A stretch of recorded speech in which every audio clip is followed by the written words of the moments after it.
कल हम GD discuss कर रहे थे तो उसमें हमने किया था व्हाट इज जीडी, जीडी होता क्या है, फिर हाउ इज इट कंडक्टेड, उसके बाद टाइप्स ऑफ जीडी क्या है, बेनिफिट्स क्या है और प्री रिक्विजिट्स क्या हैं जीडी की। तो नेक्स्ट के जो प्री रिक्विजिट्स हैं, मतलब जो चीज़ें रिक्वायर्ड होती हैं जीडी में, वो है टोन ऑफ टॉकिंग। आप अपनी बात कैसे रख रहे हो, कैसे बात कर रहे हो, पिच ऑफ टॉकिंग। अगर बहुत बड़ा हॉल है और अब आप बहुत धीमी सी आवाज़ में बोलोगे तो वो समझ नहीं ना लगेगा। तो आपकी जो पिच है वो आपकी ऑडियंस के अकॉर्डिंग होनी चाहिए। आर्टिकुलेशन, आप वर्ड कैसे बोल रहे हो उसको आर्टिकुलेशन कहते हैं। नेक्स्ट इज फ्लुएंसी, आप लैंग्वेज में कितने फ्लुएंट हो, कितने अच्छे से आपको वो लैंग्वेज आती है। फॉर एग्जाम्पल कोई पंजाबी में बहुत फ्लुएंट होता है, हिंदी में होता है, बट इंग्लिश में नहीं होता। मॉड्यूलेशंस, मॉड्यूलेशन मीन्स आप कैसे जो सेंटेंस है उसको कैसे मॉड्यूलेट, कितनी वॉइस किस वर्ड पे यूज़ करनी है, कितनी कहाँ यूज़ करनी है। आर्टिकुलेशन और मॉड्यूलेशन में डिफरेंस है। आर्टिकुलेशन होता है आप मुंह कैसे खोल के वर्ड को बोल रहे हो। मॉड्यूलेशन होता है आप कहाँ पे रुक रहे हो, कहाँ पे तेज हो रहे हो सेंटेंस पे, कहाँ क्वेश्चन मार्क है, ये चीज़। नेक्स्ट इज गुड डिलीवरी, जो आपकी डिलीवरी है वो अच्छी होनी चाहिए स्पीच में बोलने वक्त। फ्लो ऑफ थॉट्स, जो आपके थॉट्स माइंड में चल रहे हैं उनको कैसे डिलीवर करना है ये आपके ऊपर डिपेंड करता है। It isn't sufficient to have ideas, they have to be expressed effectively। ये ज़रूरी नहीं है कि आपके पास आइडियाज़ हों, बट उनको कैसे एक्सप्रेस करना है ये आपके ऊपर डिपेंडेंट है। जीडी और pi, GD is group discussion, pi is personal interview. तो इसमें क्या क्या चीज़ें देखी जाती हैं? नॉलेज, पर्सनालिटी, आपके कम्युनिकेशन स्किल्स एंड लीडरशिप। तो ये 4 चीज़ें बहुत ज़रूरी होनी चाहिए।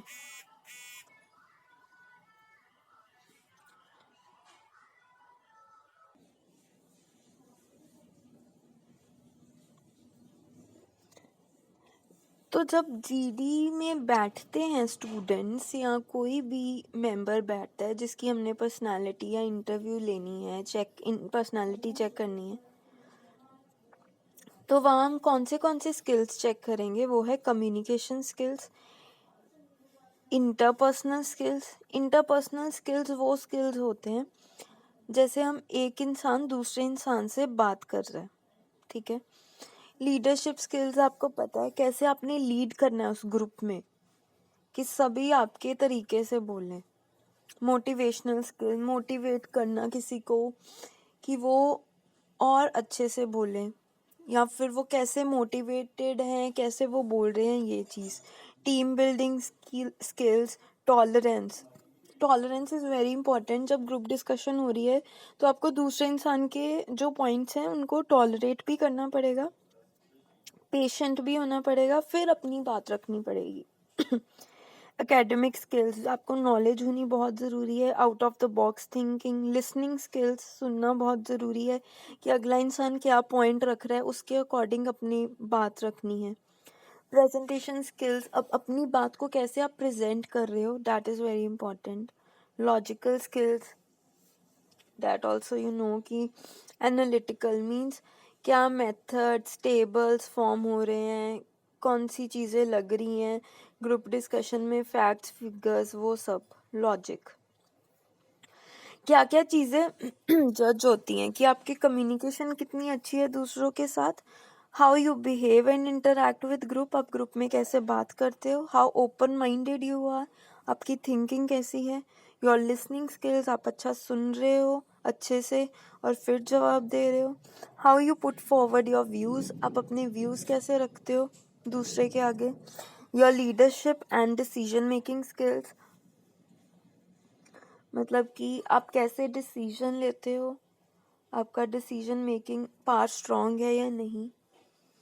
Next is subject knowledge analysis skill, problem solving and critical thinking, किसी भी एक चीज़ को क्रिटिकली देखना आपने, नेगेटिवली और पॉजिटिवली दोनों तरीके से। योर एटीट्यूड एंड कॉन्फिडेंस, अपना एटीट्यूड और कॉन्फिडेंस भी देखना है कि ये चीज़ें जो हैं जज होती हैं। Tips for effective participation, understand. सबसे पहले जो ग्रुप में डिस्कशंस हो रही है उनको समझना बहुत ज़रूरी है, या फिर जब आपको वो 2 मिनट्स का टाइम मिलेगा टॉपिक के बारे में लिखने का, तब आपको वो टॉपिक समझना ज़रूरी है, तभी आप लिख पाओगे अच्छे से। Try and get chance to speak. If you can't get a chance to speak, make your chance. Next is speak. Try and get a chance to speak. If you can't get a chance, make your chance. तो आपको बोलना है, जब group में बात हो रही है, आपको अगर चांस नहीं मिल रहा, you should make an effort to speak up. You have to make your own space. Take the initiative to begin the discussion if possible. Structure argument logically justify your stand. एक structure होना चाहिए जब आप कुछ argue कर रहे हो, तो आपको जो चीज़ आप बोल रहे हो, अगर आप उसके हक में हो तो उसका स्टैंड लेना है, अगर आप उसको स्टैंड बाय करते हो, उसके अगेंस्ट हो, तो भी उसका स्टैंड लेना है। ये नहीं है कि ग्रुप डिस्कशन हो रही है, पहले आप उसके हक में बोल रहे हो, फेवर में बोल रहे हो, उसके बाद आप उसके अगेंस्ट हो जाते हो. It will give a wrong and bad impression. Next is summarize. Summarize the discussion effectively. जो भी discussion है उसको summary में करना है. Take part throughout the GD. Involve. पूरी GD में आपने participate करना है. Articulate. Work continuously towards articulating your ideas into meaningful sentences to make the best impact.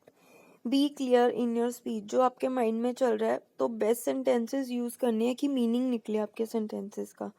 Listen. Be an attentive listener. ध्यान से सुनो. Quality not quantity matter. It's not how much you say. ये नहीं है कि आप कितना बोल रहे हो, बट आप किस तरीके से बोल रहे हो और आप क्या बोल रहे हो, वो इम्पोर्टेंट है. तो इस चीज़ को ध्यान में रखना है. आई होप ये आपको क्लियर हो. बाकी का हम कल करेंगे टॉपिक. Thank you.